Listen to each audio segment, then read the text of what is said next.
Are you a Samsung user with this problem?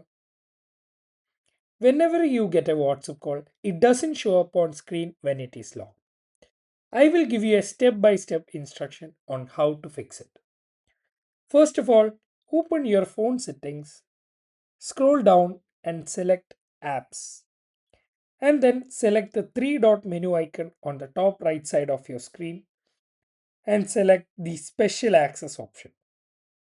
This will give you a whole new set of options. Scroll down and select full screen alerts.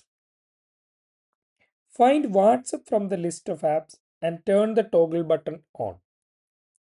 This will fix your issue as you can see in this demo. If you found this video helpful, do give a like, subscribe and share it with the person who is facing this issue.